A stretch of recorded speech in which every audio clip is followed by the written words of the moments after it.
Yo, welcome back to the Michi from the Midwest podcast. I'm your host, Michi, and I'm the first millionaire in the Brooks bloodline. I want to thank y'all for tuning in this week, man. We just politicking. Crazy fucking week, man. I can admit I was wrong on a couple of things. We'll get into that in a little bit. I just want to start the show off with the quote of the day. And as I said before, I've been following my podcast for a little bit of time. Beginning of the year, I started reading the Daily Stoics. It's pretty much like motivation, little scriptures and stuff to read each day of the year. This one stood out to me. I just want to read a little bit from it. And hopefully this can motivate people out there. This one was... it's labeled "Your career is not a life sentence," and the part I wanted to touch up on was we must not get so wrapped up in our work that we think we're immune from the reality of aging in life. Who wants to be that person who can never let go? Is there a little meaning in your life that your only pursuit in work is work until you eventually cart off in a coffin? Take pride in your work, but it is not all. And what I got out of that is as I just got on my financial journey from starting to invest in the stock market, trying to find out how to make money so that I'm not working. I told myself by the age of 45, I don't want to work anymore.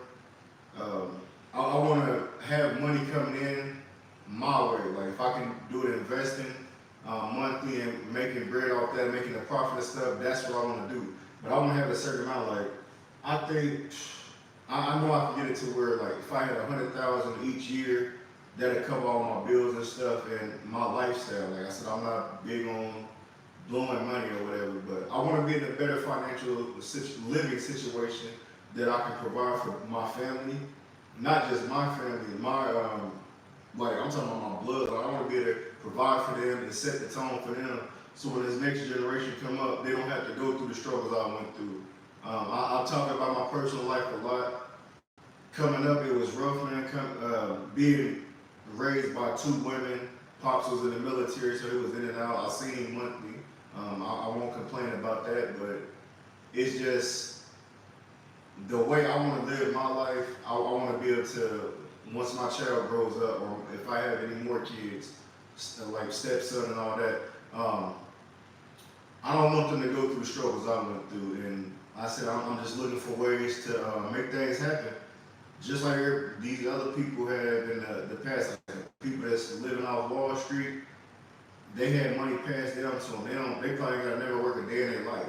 We don't have that privilege coming up in the black community. We do, but the majority is in the same boat, coming up from broken homes, living paycheck to paycheck, having multiple jobs and working until we're 60, 70. That's not going to be my life story. I refuse to let it be that. So, like I said, that's just something that stood out to me.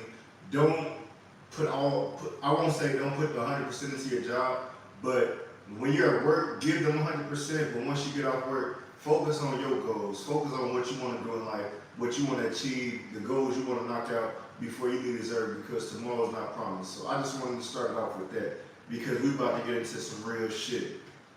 Let's start off with the sports, man. First thing I ran across was first off, NFL watchers, we are back. Tonight is the Hall of Fame game. The Jets versus Cleveland Browns in Canton, Ohio. They actually start at 8 o'clock, so I'm gonna try to make this a quick one. Currently it's like 7:40 right here. I'm trying to do at least an hour show, but football is back, man. Preseason start today. I just want to watch it, just check out a little bit of action, see how Rodgers look. They probably had starters out there for like a series or so. I'm gonna check that out. But bigger news: living in Indiana, as a Tennessee Titans fan, the Colts here, they have one of the best running backs in the league since he's came in the league, Jonathan Taylor. He has requested a trade, and to me, this is big for the AFC South. If they don't have Jonathan Taylor on that offense, them boys ain't gonna be shit. I'm telling you, the Titans, we're gonna mop the floor with them just like the rest of the division. But things that, my opinion on what's going on with this situation. So if you don't know, Jonathan Taylor has been in the league for, I want to say 3 years now. No. Yeah, this will be, he's going into his 3rd year. As you know, the rookie contracts are 4 years. He is looking to get an extension because he feels like he's done enough for the team already that he wants to lock in the deal. And this comes right with this running back situation. A lot of running backs are coming out saying that they feel like they underpaid. A lot of people are going on wax saying that, yeah, they underpaid. The quarterbacks get all the money, these receivers, the O-line, and all that type of shit, but y'all not paying these running backs, the ones that, like I said, they got to make a tough yard. You can't throw it to you can throw it to a receiver for a 2-3 yard game, but you want your running back to get those hard yards. If you 4th and inches, you're not throwing the ball. You're going to run the ball. And you don't want to risk putting all this on your quarterback. But back to Jonathan Taylor. I just want to give a little bit of stats and let me know what y'all think about this whole situation. Like I said, my thing is I feel like he should be paid, but at the same time, I'm explaining. First year in the league, he had 1,800 yards, 18 touchdowns on 332 attempts. That's when the coach playing their best football. If they can pound the ball down and beat up on the defense, it makes it easier for them to win because they got a solid defense. I can't admit that. Second year, he got injured. He ended up finishing with 861 yards and 4 touchdowns. So it was a down year. I understand from it being injuries and stuff like that, but he's also a dual back. He's a receiving back as well, so he can get out in the open field and pick up easy games as well. My thing is that as a Titans fan, I would rather them trade this nigga. Trade this motherfucker out of the AFC because if he stays in the AFC, that makes it tougher for us. We don't know how this quarterback Richardson is going to play, but we do know that if Taylor and Richardson end up being solid, like that's something that we got to deal with for a couple more years in the AFC South. So I just want to say I believe I'm a big fan of running backs. I believe that Jonathan Taylor should get paid just because he's a running back and he's a big usage on that team. So why not pay him? And if you don't pay him, he's gonna walk. And then y'all traded Hines. He just got injured. He's on the Bills now. But I'm not sure what y'all got in return. I don't think y'all got a running back in return. So pay the man, or like I said, watch him suffer because you can't really. I will always say this: you cannot win a football game without some type of running attack. You gotta have some type of running attack. No matter what you say, it's gonna come down. If you need those short inches, those small and tough games, you gotta have a running back there. So that's all I really want to say on that. Coach Spence, if he leave, I'm happy. I'm happy. If he stays, we still gonna whoop y'all ass, but y'all at least be in the game if y'all keep them in. That's all I really want to say on football. I said the Hall of Fame game starting at 8 o'clock tonight, Thursday night. Moving on, next thing I wanted to dive into was the UFC 291 results. Over the week we had a great card. I said it from the beginning. The prelims, a lot of prelims could have been bumped up to the main card, in which one fight did get bumped up. The Derrick Lewis fight got bumped up to the main card. Prelims, what's his name? Pierre and Wonderboy Thompson. They had to pull that fight because Pierre came in overweight. I think he's like 3 or 4 pounds overweight. He's a big welterweight, so he should actually be fighting at light heavyweight or middleweight. But he's trying to think. He's on like a 5-fight win streak, so he's trying to take advantage of the division and being a bigger guy than welterweight, try to steal that belt. But they got pulled from the card. They took him off the prelims. I just want to get into my results. I'm not sure I can't remember exactly who Jake Matthews was supposed to fight, but it was a replacement. It was Darius Flowers. I had Jake Matthews winning that one. He won. This Roman Capello versus Claudio Ribeiro. I had Roman winning. He won that one. Honestly, I can't remember who I said with the CJ fight. And Vinicus. I'm pretty sure I said CJ. The fight, I don't know why I picked this one, but then again, I couldn't remember this fighter, this Gabriel Bonfim guy. He's actually undefeated. I seen that when I made my pick, but I didn't think he was well proven in the UFC so far because he only got like 2 or 3 fights under his belt. So that's he's still getting his feet wet. But he beat the hell out of my boy Trevin Giles, whatever his name is. Whooped his ass, choked him out the first round. So on the prelims, I got one wrong. I was 3-1 on the prelims. Moving on to the main card, Michael Chiesa versus Kevin Holland. I had Kevin Holland winning this fight. He won that fight by submission in the first round. Mike Chiesa had fought for almost 2 years. He looked real rusty in the fight, and you could tell, like with UFC fighters, MMA fighters, if you come out rusty, like look like you can't take a punch or something, 9 times out of 10 you're not gonna win that fight. And he just like he was backpedaling the whole fight. He couldn't really get no takedowns like he usually do. He really couldn't get shit off. But Kevin Holland's capitalized on it and ended up choking him out with, what is it called, like a Darth choke or some shit like that. It's a famous chokehold that they use in MMA. But he ended up finishing him off with that.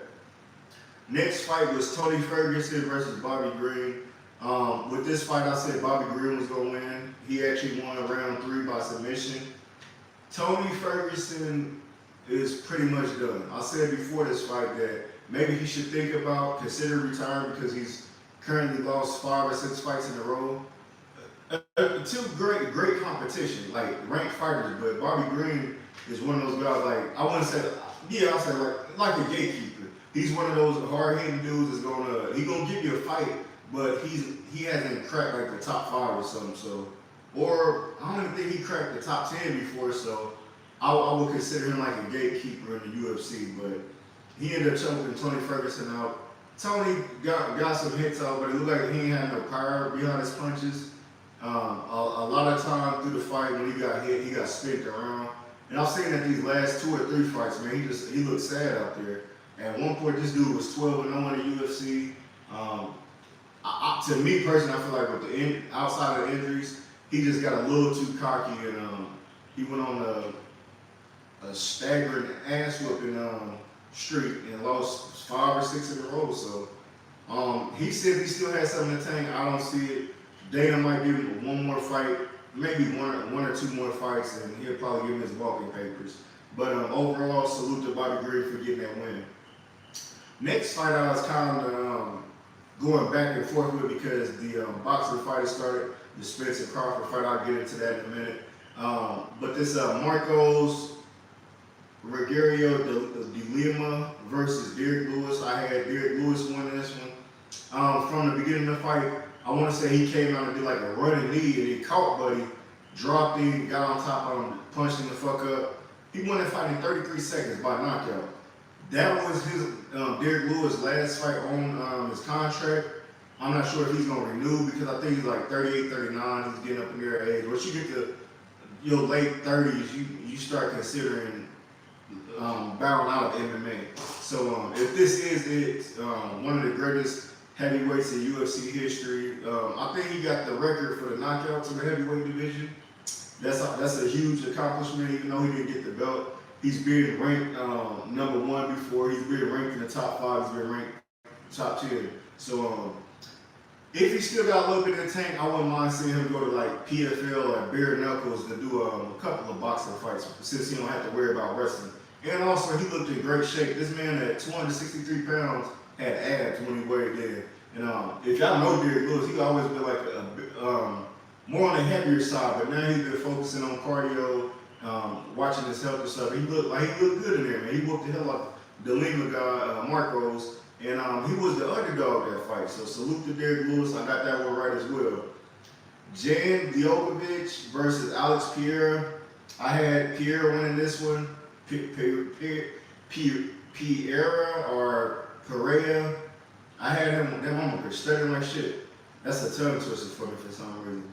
He won in round 3 by split decision and went the distance. I didn't catch this fight again. I was watching boxing.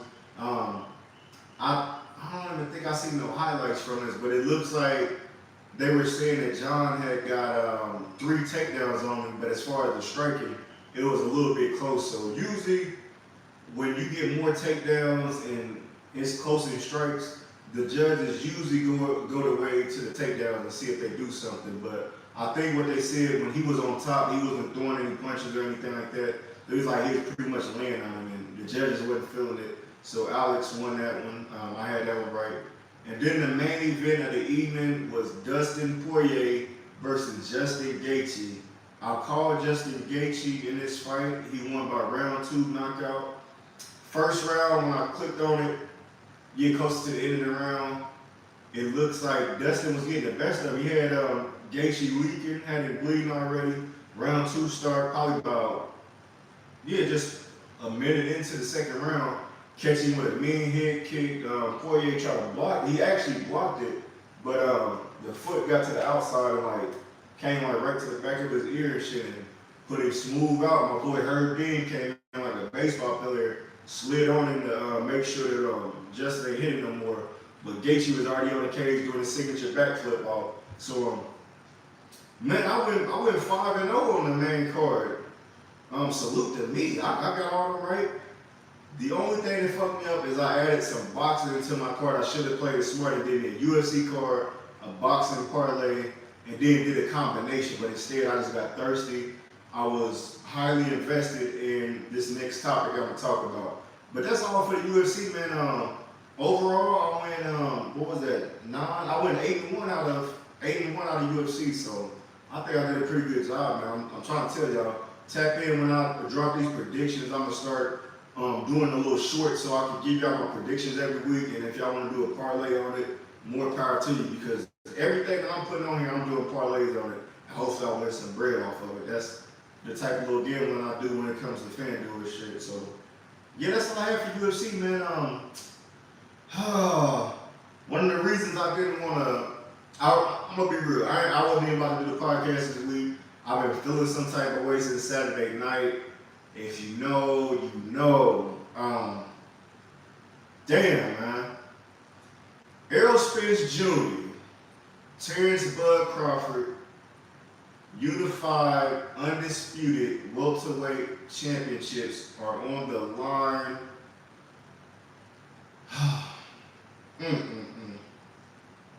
I never thought I'd say it, man, but my boy Spence looked the worst I've ever seen him in my life.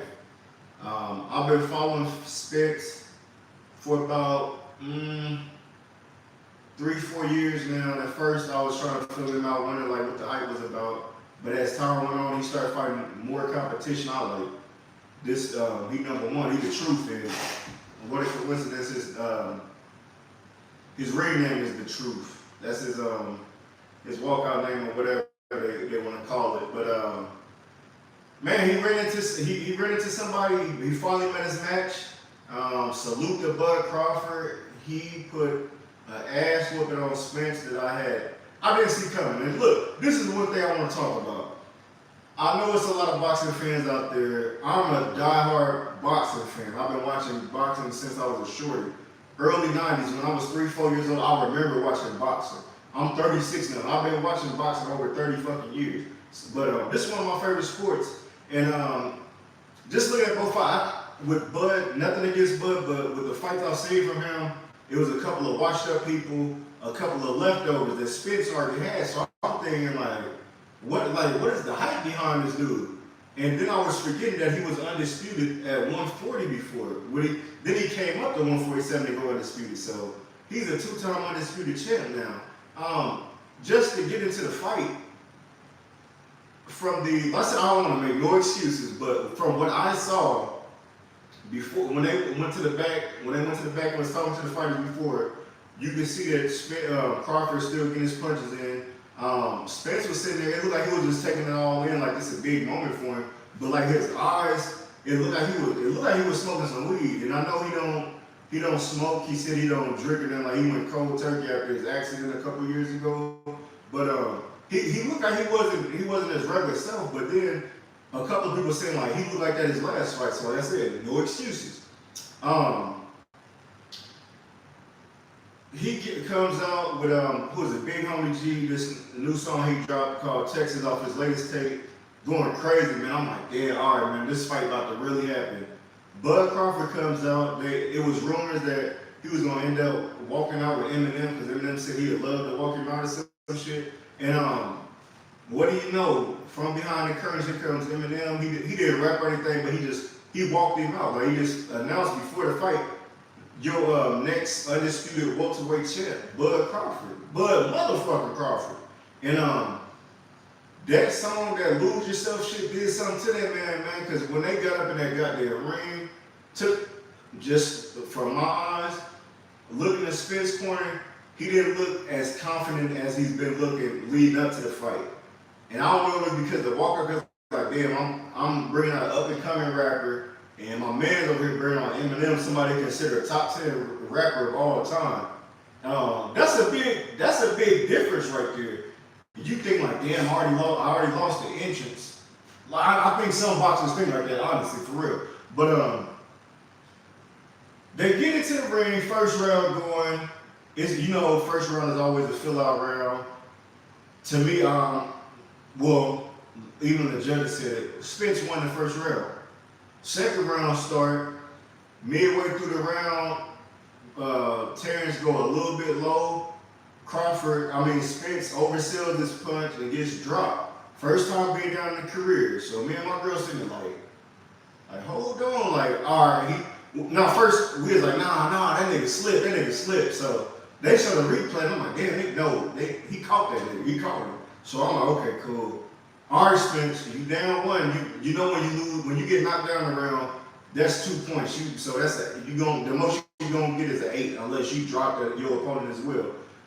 So I'm thinking from round 2, I'm like, all right, going forward, you gotta win a couple rounds, get your groove back, man, get your punches off, get the best of Bud. And every single round, Spence just decided, I'm gonna stand in front of this man, whatever he throw, I'm gonna throw back. And that's what he was doing, but the only difference was Bud's punches was coming a little too quick for him. He was able to capitalize off every time the Spence oversold his punch, he'd catch him with a counter. And he ended up dropping Spence 3 times this fight. Something I never thought, like even the second time he got dropped, it looked like he hit Crawford. They hit each other at the same time, but Spence was the only one that went falling backwards to the damn ground. So I'm like, man, as the fight goes on, that was like round 5 or 6.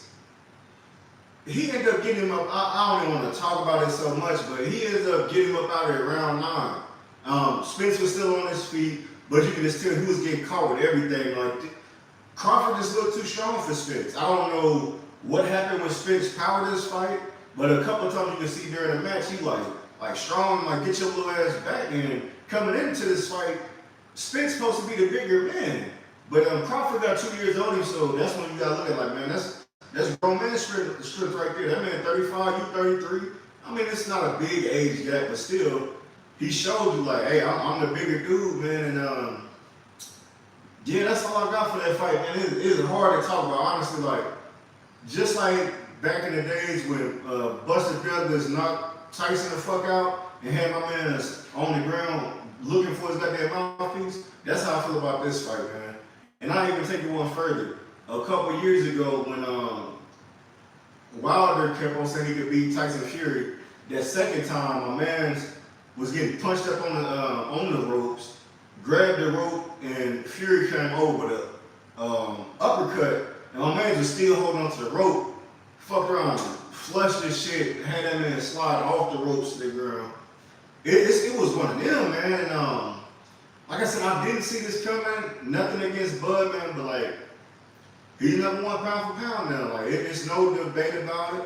Spence just wasn't ready for him. I know a couple of signs that worried me during this fight was after the fight, the commentators the ring announcer was talking to him, interviewing Spence, and he was like, what did you think about Crawford and like what he did? And he was like, who? Like, motherfucker ain't even know who he was fighting with. In my head, I'm like, oh my God. This nigga got hit so fucking hard, he don't even remember who he was fighting, man.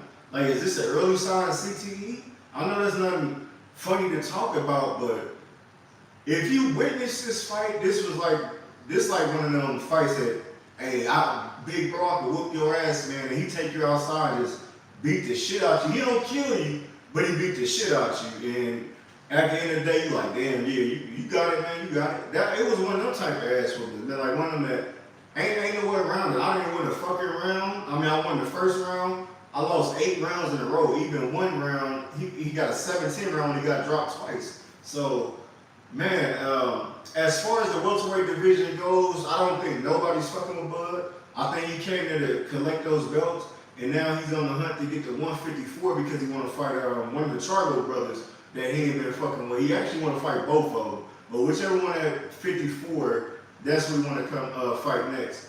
But the fight has a rematch clause. Spence is saying that he wants a rematch, but they want to do it at 154, and Bud is saying, you know what, like 147 was killing me, so I would move up to 154 because I'm headed that way anyway. But if we're gonna get the rematch, then let's do it. But me personally, as a Spence fan, like I said, I'm a Bud fan. Like I ain't got no reason not to be. Like it's never, I ain't had no hate towards him. I just like Spence's story better. And I think sometimes when it comes to boxing and sports, you get too emotionally, you put all your heart into a fighter that you believe they can't be beat. And that's one thing I wanted to mention, that if you listen to what people are saying, like especially with the having some the social media world, people just talking like, damn, Spence he just got washed. And it's like, dog, did y'all forget he just won 29 fights before this? My favorite fighter of all time is Muhammad Ali. He had 5 losses on his belt. Joe Frazier was one of my favorites. Bernard Hopkins, Mike Tyson, Sugar Ray Leonard, Marvin Hagler, all these dudes, everybody got losses, man. It's only a small percentage, like Floyd Mayweather. It's a few people that you can look at as all-time greats that don't have a loss, man. So I don't believe this is the end for Spence. I believe he still got a lot in the tank. If you look at the 140 division, if he stays in 147, I still believe he can beat everybody in the division outside of Bud. Just from what I seen in the last fight, I don't feel like Spence is on his level. But if he moves up to 154, he had more competition. But even at 154, he's not going to fight his boy Charlo. The only option he would have is Crawford or whoever else in the division. But I'm going to look into that, but I don't believe that nobody else fucking with Spence outside of Bud. He just met his match.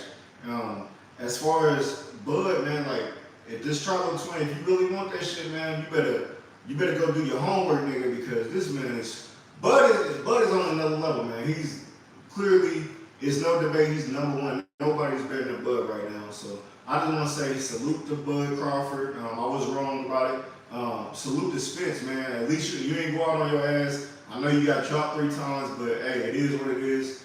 Get back in there, champ. Get back on the grind. Keep on doing it for the family. If you love the game, boxing like you have been loving it, just stay locked in. But you gotta start listening to your corner, bro, because that fight, you can tell Spencer was it Spencer James? I can't think of his name. James, the corner man was telling him, his trainer, Derek James, was telling him, hey, Spence, you standing right in front of him, man. Like, you gotta make some angles or something. You can't keep on standing in front of this dude. He got too much power. And he didn't listen. It looked like his pride was hurt. He was a broken man after he got dropped. He wasn't expected to get dropped this fight. These dudes respected the hell out of each other, but Crawford just had a different dog in him, man. So, like I said, I want to say salute to both of those fighters. If they move up, I hope that the next fight is better than the last one. Moving on, man, no, I'm not done with sports. I want to say the next thing we had on here, I wanted to do a quick prediction on, who is that? Jake Paul and Nate Diaz are fighting this weekend. That is the boxing matchup of the week. I didn't really see the rest of the card. I just want to do a quick prediction on that. Jake Paul got more power than Nate. Nate is okay in boxing, but he's up there in that age.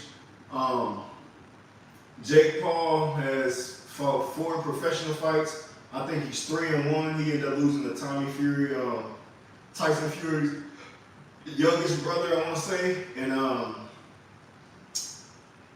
as far as the fight goes, I'm going with Nate Diaz because I'm just a fan of Diaz. At UFC, all of his MMA journey. I just want him to shut Jake Paul up. Jake Paul, he's cool, man, but it's just like he ain't realized that he's fought an actual boxer and he lost to that boxer.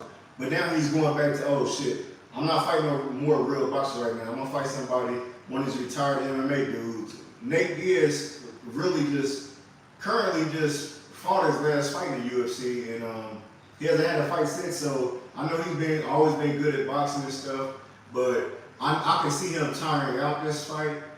I'm going for Nate Diaz, but I wouldn't be surprised if Jake Paul don't win by decision. I do think he can catch Nate with a heavy hit, with some heavy punches. But if he does win that way, if he wins by knockout, it's going to be on his feet. Like the ref is going to have seen enough that he's going to have to jump in between them, because Jake Paul getting too many punches off of him, or Nate Diaz, he bleeds so easy, man. Like he might get caught in the temple or some shit, his head be leaking. So it can go either way. This fight is really a toss-up, but if I had to pick a winner, I'm going with Nate Diaz because I've been rocking with my boy for years. Moving on, I want to wrap up these sports. We have, for the wrestling fans, we have the biggest summer event of the year, WWE Summerslam. One of my favorite pay-per-views outside of WrestleMania and Royal Rumble. I'll put SummerSlam. SummerSlam probably my third favorite pay-per-view event. But I just want to get into the card real quick, give a quick prediction on that. As you can see on the videos, these are where the fuck I got it at. I don't know if it's going to be down here or there. Wherever it's going to be at, I'm going to start highlighting my predictions so y'all can see, y'all can go back to it and see how I did. If y'all want to participate and lock in, just comment, and y'all comment the predictions in the comments. Just put the predictions down, and that'd be dope, man. So I just want to get more of the audience involved in the podcast and stuff, because I plan on doing this for a while. It's just something like my weekly wrap up. That's the way I look at it. I like speaking to people. I like voicing my opinion. I hold my opinions a lot, but like this is something I just like to talk about. Anyways, for the WWE SummerSlam predictions for this week. So the first fight is it's called the SummerSlam Battle Royale. I think they got like 20 to 30 men's wrestlers gonna be in this matchup. From what I've seen, this is going to be the fight. The winner get a title shot at somebody, and I'm thinking it's going to be LA Knight. They've been pushing him to get a title, and what the rumors are is going to be Austin Theory. So the winner of this battle royale will end up fighting Austin Theory on the card, maybe right after the battle royale, or they might try to build it up to let him fight a little bit later on in the show, maybe a couple matches later. But for the battle royale, LA Knight's in it, so I'm going for LA Knight. I'm gonna go for the fan favorite. I'm a big fan of him now. I'm starting liking him a lot more than because I didn't know the background. I didn't know about his Impact run, Impact Wrestling, and all that stuff. But I'm gonna go with my boy LA Knight for the battle royale. The next fight we got is Ronda Rousey versus Shayna Baszler, two former friends. Baszler turned on her at the last pay-per-view, I want to say. She choked her out. Matter of fact, there was a tag team champions, and Shayna Baszler choked her out. They didn't know like what was going on. It was a big shock of the night. I don't think nobody seen it coming. But as far as the winner, I can see. I must say I want Shayna Baszler to win this fight just because I want them to give her a title run. She did pretty good at NXT. I actually watched her NXT matches when she was on there. And I think like Ronda don't really got nothing to prove. And she's been the champ a couple of times already in the business. She's been the actual UFC champ. Like she got nothing to prove, man. So I want Shayna Baszler to win that one. So I'm gonna go with Shayna on that one. Next fight we got is Brock Lesnar versus Cody Rhodes. This is the trilogy. It's tied right now. Cody Rhodes won the first one. Yeah, the first one, Cody Rhodes won. He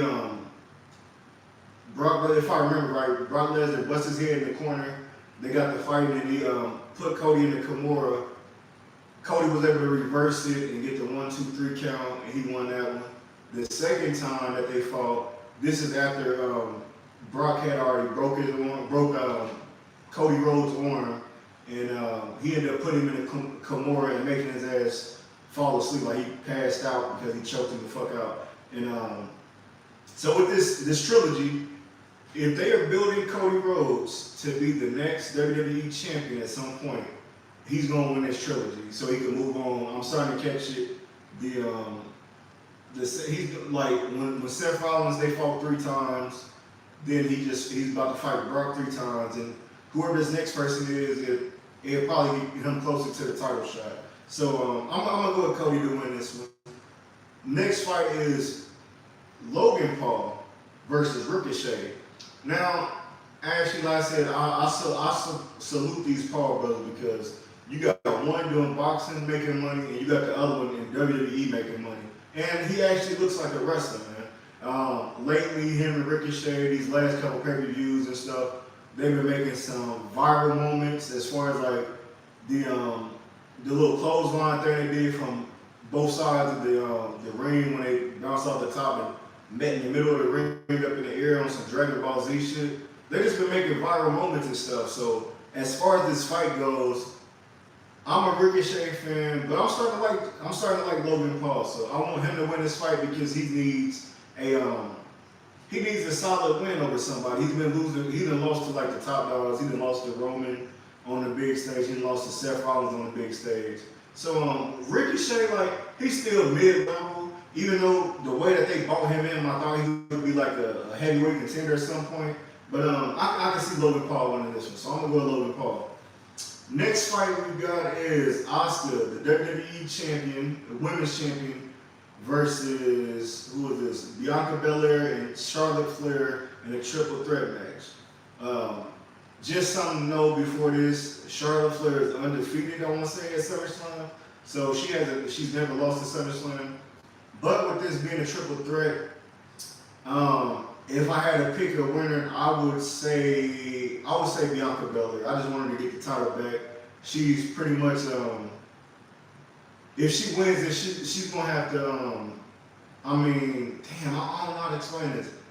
If Bianca Belair wins this fight, if she's gonna be a part of the faction that Bobby Lashley and her husband are making, if they want to make her like one of them China type of females, they should push her to win like dirty, like do some sneaky shit to win the belt. Because technically, Asuka did her the same way, and Bianca Belair has been on that side a couple of times. I remember a couple SummerSlams ago, she was fighting, Becky Lynch showed back up, and she stole on her, and when she told her to put the belt on the line, and she stole on her and ended up winning the belt like right off the rip. So I can see Bianca Belair winning this one. So that's my vote for that one.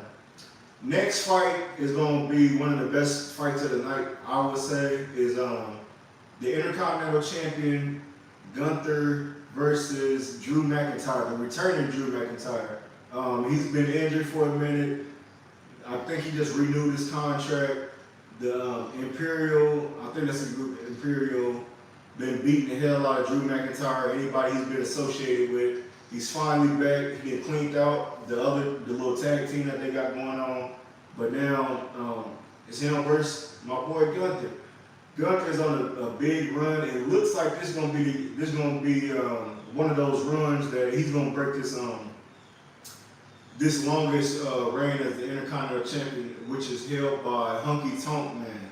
So I can see Gunther winning this one. I think it's gonna be a great fight, but Gunther's gonna be able to come out on top because if they're gonna put, he's another guy that can be in talks for the heavyweight belt. I really think that WWE needs to put one heavyweight belt on somebody new, man. Because like I said, we've seen the Seth Rollins story so many times. Nothing against Seth Rollins. I love him. He's one of my favorite.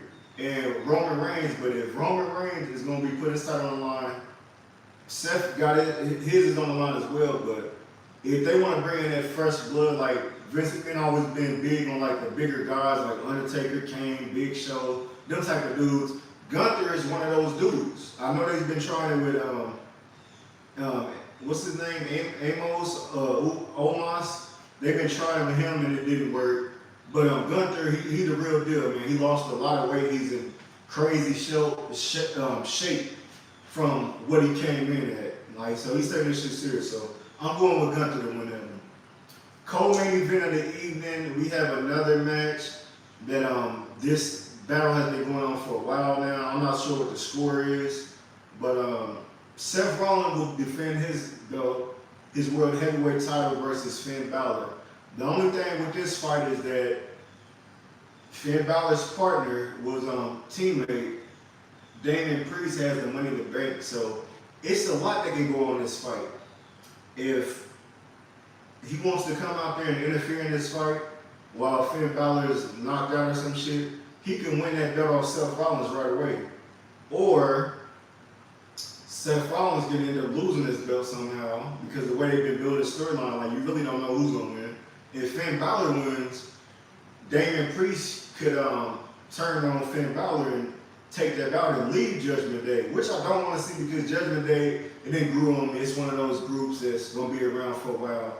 But at some point, it's going to be some type of faction going on that they got to figure out if Finn Balor's the champ, Damian Priest, I got to watch my back because my boy got the briefcase. He can cash in on my ass at any time. So I'm gonna go with Seth Rollins to retain. I can see Damian Priest interfering in this fight because him and Finn ain't really been getting along. The main event of the evening is the tribal combat match for the Undisputed title, the heavyweight title. Roman Reigns versus, is that Jimmy Uso. This is gonna be one of those fights, just like with the bloodline. If you've been following what's been going on with them, Roman Reigns is the big cousin, the Usos are the little brothers, the little cousins. Then they got their younger brother, Solo Sikoa, that's, he decided with their cousin, Roman Reigns. So they've been going back and forth at it ever since the group broke up. And they end up, Roman Reigns and Solo Sikoa end up injuring Jey Uso. Wait, is it Jey or Jimmy? Jimmy Uso. So Jey like, shit, we gotta get it on, man. We gotta fight for the belt. This for everything. I want that title. I done beat you before, I can beat you again. I wouldn't mind Roman Reigns losing this belt right now. But the way that he's been built, like, I don't, like with the run he's on, he's another one that's close to the longest reigning heavyweight in the heavyweight history. I don't know if they pushing for him to break that record, then let him drop the belt, or if he's gonna drop it to Jey. But I'm gonna go with Roman to win this. I think that Jey gonna put on a hell of a performance. It'll probably be the match of the night, if not the Gunther or Drew McIntyre fight. So again, my predictions are LA Knight for the Battle Royale, Shayna Baszler versus Ronda. I got Shayna. Brock and Cody, I got Cody winning. Logan Paul and Ricochet, I got Logan Paul winning. Triple threat for the women's belt, Asuka, Charlotte, and Bianca Belair. I got Bianca winning. Gunther and Drew McIntyre, I have Gunther winning. Seth Rollins and Finn Balor, I got Seth winning. And then the main event, I got Roman Reigns beating Jey Uso. So that's all I got as far as when it comes to sports. And that was a lot of time I just spent on sports right there. But let's keep it moving on. With the news, I was gonna get into a topic, this whole Trump situation, just to be brief about it. This man has, Donald Trump, that is, former President Donald Trump, has 78 charges pending on him. And then I think they just said 4 other charges that just start pending on him. And my thing on this was, I found it funny that even with all this being said, for a former president to announce that he's going to be running for president again, they've been coming out with these different polls and seeing like, who are you voting for next year, 2024, and motherfuckers is still picking Trump to win this presidential election over Joe Biden and whoever else is entered this run. My only problem is that it's like with America, I mean, you gotta love being in America. That's where you're born and raised at. But for somebody, like when it comes to the leaders in this world, this shit starting to turn into I mean, it's always been a circus if you ask me. You think about like, it's been a lot of piece of shit presidents. Let's just be honest. Hey, this is my show. I'm gonna be real with y'all. It's been a lot of piece of shit presidents, and Trump is one of those guys. I don't want to get into the politics like that. I just want to say I'm not a big fan of him, just from the way he speaks on minorities, a lot of situations that happen. I'm always thinking about my people because I mean I'm black. So this is not a knock to no other race, but even like cause it's like with the lower class of his race and other lower classes, they don't fuck with this dude either. So this is not a race thing. It's just that this dude has showed signs that he's a piece of shit. For him to talk down on certain minorities, the way the minorities are, the way that they judge us, and then the way that he spoke down on, made fun of like mentally disabled people at one point. Like people forget about all this shit. The accusations that the allegations that were pinning on him with these former porn stars about him paying women off and shit. This is somebody that's running for president again, and people are still saying they're gonna vote for this motherfucker. Even in my hometown, they got this big ass sign that still say, vote Trump. And it's 2023, like this motherfucker's been out of office. And they still claiming that they want this dude back in office. They saying, fuck Joe Biden. And I see what the trend is. I see why people is going after him. Like a lot of people see him as a comedian. And that's awesome for him. He's a funny dude, I'll admit that. But as far as being the leader of the free world, he's not that guy, man. Like I said, I don't want to get too deep into politics because I had a brighter note as far as news goes.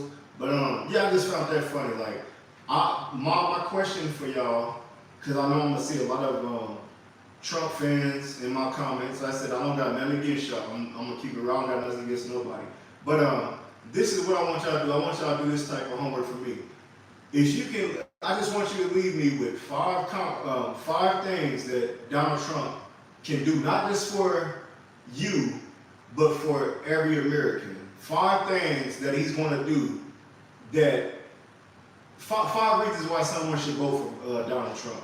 That's what I want you to leave. In the comments, leave me 5 reasons why you should vote for Donald Trump. And I just want to politic with y'all. I want to look into this. Like I said, I want to do my research. I'm not sure if I'm going to vote this year. Honestly, I haven't voted since I was like younger. Probably when I turned 18, it was just the thrill of finally being at the age to vote. But yeah, in the comments, leave me 5 reasons why you should vote for Donald Trump. Nothing against him, nothing against nobody. I just want to get some content out there and just talk about certain things. So leave that in the comments. Moving on a brighter note. Last week was my grandma's 82nd birthday. Barbara Hill, BT Express, Barbara Terry, BT Express. This is what they called it back in the day, man. My grandma was a soldier. As you can see in the picture, she got the white bandana on. She's not here to play with y'all, man. 82 years old on this beautiful earth. My grandma's still here, man. This is my only living grandparent. I lost my grandpa back in 2007 or so, I want to say. Then I lost my grandma a few years before that. But I said, man, it's a beautiful thing to see your older people grow and just keep on aging, man. She's still moving around, still cussing motherfucker out if she got to. I love my grandma, man. I just want to say happy belated birthday to my grandma. I got to spend the day with her. Yeah, I got to spend the day with her and stuff like that. So I'm just glad that I still got my grandma here. So I just want, if y'all in the comments, if y'all believe happy birthday BT, happy birthday BT Express, man. I love my grandma. If y'all know my story, my grandma's been a big part of my life. Like I said, being raised by 2 women, my mama and my grandma, like they got me to the point I'm at now. I'm still trying to make them proud. I can admit I'm not perfect. I'm not nowhere that I want to be in life, but I'm going to work towards that. And at the end of the day, they'll see that I did the best I could, and I'm going to make them proud. So I know I made them proud. as far as going to the military, finishing high school and all that type of stuff, going to college and stuff like that. But I want to make them proud. I still got a lot more to give to them, and I just want to say happy birthday again to my grandma. 82 years old, and I love you, Grandma. Moving on, man, y'all about to make me tear up and shit. Let's move on to a little bit of music. Over the weekend, I heard I got a chance to listen to the Travis Scott tape, and Utopia. It was pretty solid. I just wanted to go over the track list. I think he had 19 tracks on here. Just give y'all a couple of features on there and give y'all my favorite 5 songs up there. As far as my favorite 5 songs on there, he got a song called Thank God, Modern Gym, God's Country. Damn, what's the other one? Damn, Telekinesis. What's the other one? Lost Forever, that's 4. And maybe Hyena? Is that what it is? Is that the one? My Eyes. Meltdown with Drake. That was a decent one too. But then as far as the features, I see a couple people. Trezo, Touchdown. He had Drake. He had Playboy Cardi. He got a feature from Beyonce on here. He got Rob 49, 21 Savage, The Weeknd, Sway Lee, Young Lean, Dave Chappelle on here on probably like a skit or something, I think. Young Thug, Westside Gun, Kid Cudi, Bad Bunny, The Weeknd, SZA, Future, and James Blake. I'm not too sure who James Blake is. But yeah, 19 tracks on this tape. I'm gonna give it another run. I think I done listened to it twice, maybe 3 times so far, and it was a solid album. Off top, I can think of like 10 to 12 songs out of 19 that I had on repeat that I'll listen to again. So that's all I have for music. Again, that is Travis Scott, Utopia. If y'all need some new music to ride to, as I told y'all, if y'all ride to, vibe to, you trying to go to the gym, just relax. Check out that Utopia, Travis Scott. Streaming on all platforms.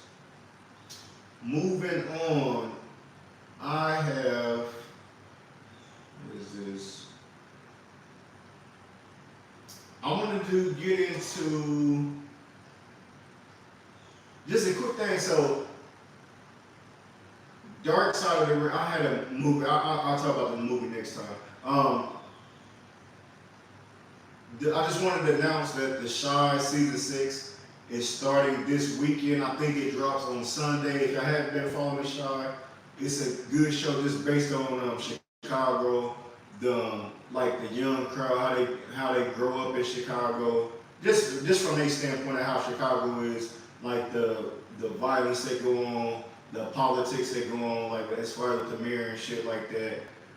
Just all type of family shit, like the black community for the most part, what they go through in Chicago. But The Chi is a good show. I've been following it. They lost 2 of their main characters, I want to say season 2 or 3, and I thought they had no hope, but the show's still been pretty good. They've been able to make a good storyline out of each season. Last season was pretty good. I wasn't really feeling the older brother with his little boyfriend or whatever you want to call it. But overall, I like the show. If you've been following The Chi, I'll start going into the episodes each week. I'll probably have that for the TV shows. Just to tell y'all how season 6 went, I'll break down each episode on the next podcast. Moving on, I wanted to speak on the Dark Side of the Ring. This week, this was episode 9. Season finale is next week. This week was on WCW Bash at the Beach 2000. This was one of the biggest, in the very last Bash at the Beach under WCW name, and it was a lot of drama that went on that night, and they finally made the episode about it. And I just want to give a quick summary on it. With the Bash at the Beach, this was the show that marked the infamous segment when Jeff Jarrett laid down in the middle of the ring and let Hogan get the 1, 2, 3 count. Now, as a WWE, WWF fan, I was more watching WWF at the time, especially in the 2000s. But at that point, this one they had Goldberg and Booker T and all them dudes. Like, it was, WCW was giving WWF a run for their money, and they mentioned that on here, on this episode. But the story behind this, told from Eric Bischoff and Vince Russo, they were both in charge and everything in WCW back then. They were like the owners or whatever, the presidents of the president and the vice president of WCW at the time. This shit it's corny as fuck because growing up, Hulk Hogan was my favorite wrestler. Like, nobody was better than Hulk Hogan. About 5, maybe 10 years ago, a video came out of him talking to his daughter on the phone, and he was pretty much talking down on black people, saying like, why did you go mess with this person? You should have went and got you a black nigga or something. But he used the hard ER. I want to say, don't quote me, but I'm pretty sure he used the hard ER on there. And that motherfucker I ain't fucked with Hogan ever since then. But I never knew like this creative control. I didn't know that. Growing up watching wrestling, you knew it was fake, but you didn't know like a lot of the shit was like no shit real. Like the situations was real, and this just so happened to be one of the reasons. Anyways, as far as the episode goes, they pretty much tapped into how Jeff Jarrett was supposed to win the belt. No, Jeff Jarrett was supposed to walk out with the belt. He was supposed to be the WCW champion, and that was supposed to lead up to him fighting a fan favorite at the time, an up-and-coming singles fighter, Booker T. And Booker T was going to be the champion at one point. Now, what happened was they went back. They was in the back. From the episode, it's Eric Bischoff and Vince Russo just off top. They don't like each other, so both of them saying two different stories. They said that they agreed on with Hogan having his own creative control. He can dictate how he wants his matches to end. He can dictate like, if I don't want to lose to this person, I'm not going to lose to this person. If I do lose to this person, this is how it's going to be. So the first time they said, hey, Hogan's going to beat Jeff Jarrett. No, Hogan's going to get the best of Jeff Jarrett, but Jeff Jarrett's going to end up winning and keeping the belt. That's not what happened. That's not how they wanted to happen. Hogan said, nah, I don't want to do that. I want to look like a top dog. Like, I'm Hulk Hogan, motherfucker. Y'all came and got me from WWF. I want to beat up on a couple of people, like Scott Steiner, and like I just want to run through a couple of people during this match. And once I'm about to win, I'll give it to Jeff Jarrett, meaning that you gotta make me look stronger than I am, just so it don't look like I went out like a sucker or whatever. Apparently he agreed to it. They got out there. Vince Russo last minute said he spoke to the producers and everything and said, look, we're doing a different direction. Since Hogan said he's not gonna lose the belt, we're gonna let him keep the fucking belt. We're gonna let him, he can have the belt. So they said, hey, Jeff Jarrett, just lay down and let him pin you.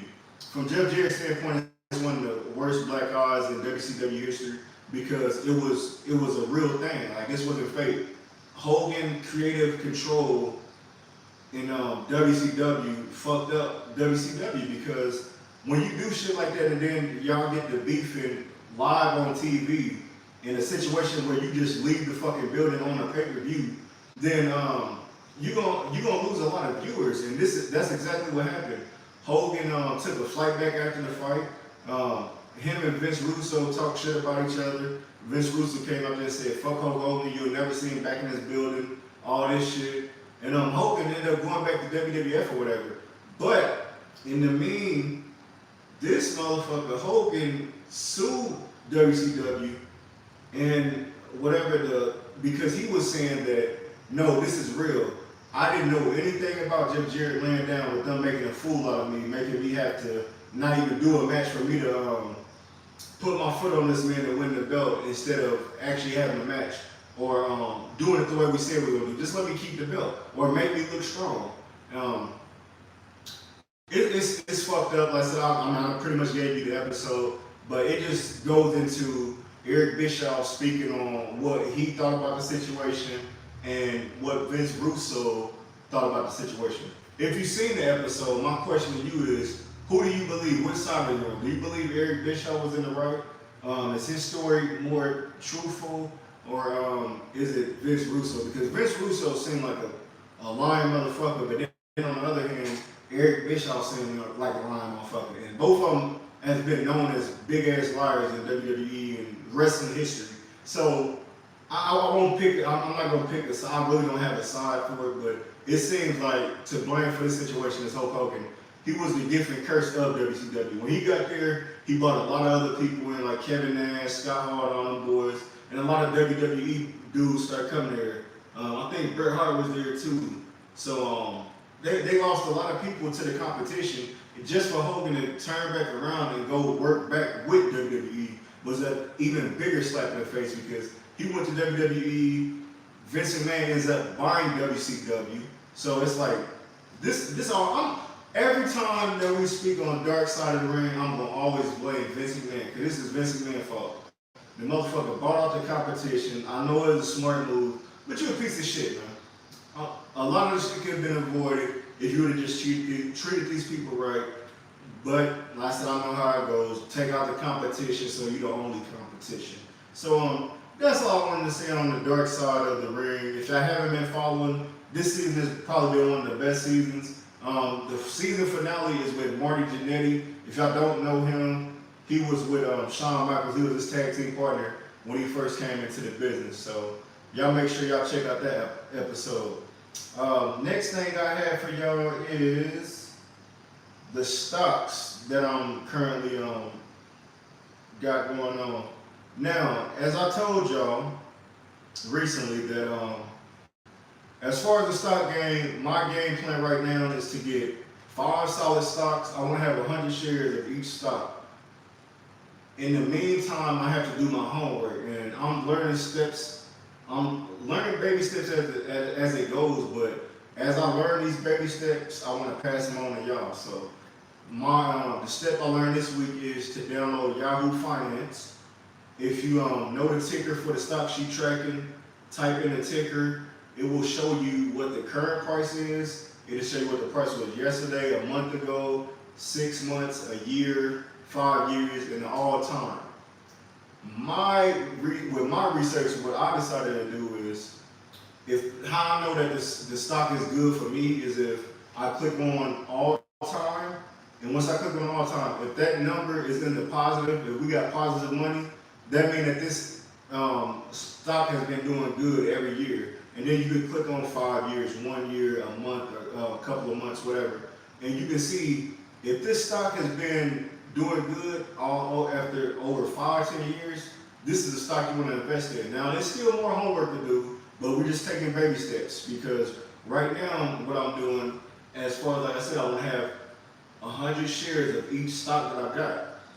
Right now, what I'm doing is I'm doing 5 shares for each one. Once I get to 5, I'm gonna bump it up to 10, and after a while, the more money I get to having, I can bump it up to finally get to the 100 shares, and then I'll move on to my next 5. So I want to have a solid 10 to 12 stocks that I'm invested in for the next 10, 15 years. No debate. So I switched out a couple of my stocks. Like I said, I'm still learning. A few of the stocks that came back on there, y'all won't see on here. If you've been following, you can look back at the last episode, or you can look at my little minute videos of the stocks, the top 5 stocks I got, and you'll see which ones dropped off. But I decided I'm gonna move on, and I found some more positive ones that's trending the way I want to. So the first stock is Starbucks. The ticker for that one is SBUX, as you can see. Starbucks is currently $102.26. As you can see, 0.18 up today. Next one is Amazon, AMZN. They are up, they up $13 pretty much. They're up 10% after hours currently today. That's Amazon. The next one is Wells Fargo WFC. They are $45.13. They're up today as well. S Gold, that's my physical gold ETF. It is $18.51. They're currently down at the moment. And my number one stock is Apple, which is $186.18. They're down at the hour right now. They're down 2% right now. Earlier this week, they were up to 196. Yeah, they was up actually $10 this week. But with Apple, that's like I said, that's one of those stocks that they said can shoot all the way up to 300, and then they'll do the buyout and drop it back down to like 150 or $100, and that's when you start stocking up on those shares, so you can you don't miss this train back up to 300 again if it gets that high. But the way it's been trending, it always gets up over 200. So you're gonna make a lot of money if you hold on to these shares for 5-10 years. So that's the 5 I got for this week. Again, y'all, my plan every Friday I throw $100 into my account, and as I build it up, I just start buying shares. So right now I'm currently locked in on Apple. I'm gonna buy an Apple share tomorrow, and then with the rest of the bread, I'll start buying these other shares. So those are the top 5 that I got for this week, and I'll be locked in with them 5. Y'all see them 5 around for a while. I got a few more that I'm gonna be doing after I get past this first 5 shares. Moving on with the show as I wrap up this episode this week. As y'all know, I'm a big Madden fan. That's my favorite game of all time. Madden 24 comes out in less than 2 weeks. I just wanted to start doing up until then. I'm going to give you the top 5 at certain positions. This week is the top 5 quarterbacks and the top 5 running backs for Madden 24. Starting with the quarterbacks, number 5, we got Jalen Hurts at 88 overall, Lamar Jackson at 91 overall, Josh Allen at 94 overall, Joe Burrow at 95, and number 1, Patrick Mahomes at 99. I can tell you right now, like I said, I'm in 2 franchises. If I get a top 5 pick, I'm getting one of these motherfuckers, and it's either gonna be, honestly, I want to play with Buffalo or Bengals. That's going to be my number 1 team. That's my priority team to go with. If I can't get them, I'm going to rock with my Titans, and I'll find an NFC team. But that's the top 5. Jalen Hurts, Lamar Jackson, Josh Allen, Joe Burrow, Pat Mahomes. It's no debate there. I don't got nothing to say about that. Those are all 5 solid players. Last, the top 5 for the running backs, we got number 5, Saquon Barkley at 93. We got Derrick Henry at a 94, Josh Jacobs as a 95, Christian McCaffrey as a 96, and we got Nick Chubb, the number 1 running back on the game, 97. I really can't argue that he had a better year than Derrick Henry. You know, I'm a big Derrick Henry fan. Yeah, Chubb's had a great year. I'm pretty sure his stats was better than Henry's. I thought McCaffrey would be the number 1 on here, but he's a 96. But overall, this is it's a solid 5. As long as Derrick Henry in the top 5, I don't really care, because if I get the Titans, he'll be a 99 within the first couple of weeks. That's all I have for today, y'all. I want to thank y'all for tuning in to the Meet You from the Midwest podcast. I forgot to say at the beginning of the show, but like, share, subscribe to the channel. Share those the little 1-minute videos I'll be doing. I'm gonna start doing clips. Make sure y'all sharing those clips. If you ever want to be on the show, hit me up, hit me in the inbox, hit me in the, on the comments, whatever, and we can lock in the show. Like I said, I want to do interviews with people when the time's right. I know a lot of people be like with camera shy and stuff like that. It's something you gotta get used to. Like, it don't bother me no more. But if you ever want to get on, do an interview, like just do your background, your life story, want to share some important information. Hit me up, man. I thank y'all for tuning in each week. Y'all keep on giving me those subscribers. Yeah, until next week, y'all enjoy the boxing this week, the boxing Jake Paul and Nate Diaz, and then enjoy that Summerslam card. I'm going to be going to the Indiana State Fair. I might see a couple of y'all out there, so salute to y'all. Thank y'all for tuning in. I will catch y'all next week.